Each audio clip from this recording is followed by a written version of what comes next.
Dalton, Riley, Wolves and Wagers. Hopefully we can have a bounce back performance after Toronto, right?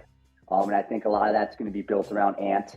And we both are on his points again, and the line was at 24 and a half. Still think that's a little low. He had 26 on probably not the greatest efficiency, even though he was 4 of 7 from downtown. But really excited about Ant, and I think we're going to continue to talk about him a lot in this episode. Yeah, he's all over this video. He will be. And I'll just lean right into it. I got two right here that involve him. I'm taking over 5.5 boards at plus money, plus 104. I mean, I don't think he's going to get 14 again like he did in game one, but to give us 5.5 rebounds at plus money, I think I have to hammer that.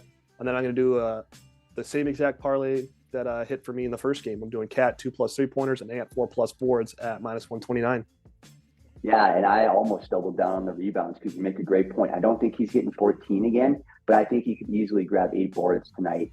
And kind of going to continue. We talked a little bit about the 30-point performances last episode, so I'm going to continue with that. The odds are a little bit down on that, though this week plus 210, but I'm going to continue to roll with it. And I'm also going, I think Ant's going to have a big performance. Jimmy, need him to against Miami tonight. So I'm also going over 30.5 for points and rebounds. So I'm riding with you on the rebounds as well, just not on the over 5.5. But love those two bets by you, and hopefully Ant can have a big performance. Yeah, we're excited to watch him play tonight. The other star, Cat, need him to show up tonight. It's, better call whoever Jimmy always said to him. So it's his revenge game, and I got Cat 20+ points paired with Rudy 8+ boards, minus 117. I think Cat's going to have a big night just because General Soreness is in town. Jimmy Butler, man, it's going to be electric, and I'm banking on Cat having a nice game. Yeah, and kind of my last prop for this game was a really interesting one. We talked about this a little bit before this episode. Mike Conley, over 6 rebounds tonight at plus 700. I am going to throw a full unit on that tonight, folks. I'm hoping that he can get, some of those long misses and kind of get out in transition and open that up for Ant. But I think he's going to fall right on 6. Like, I don't think he's going to get 8 or he's going to have a double double tonight, but I think he could sneak out a couple extra rebounds to get him from 4 to 6 and plus 700. I'm hoping that hits.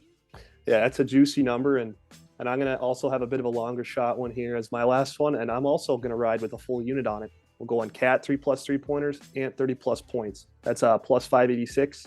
Cat shot 10 3-pointers in game one, and he made 2 of them. So you make one more there, that part cashes, and Ant doesn't shoot 29% from the field, and he easily has 30+. So that at plus 586, I'm really looking forward to. So that's what we have for the wagers as far as tonight. But we're going to do a little preview here, Dalton. What's one of your major keys for tonight?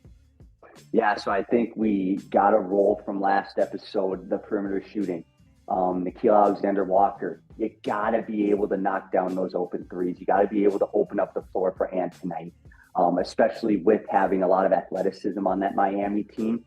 We just got to knock down open shots. What are your thoughts on that for tonight's matchup, Ryan?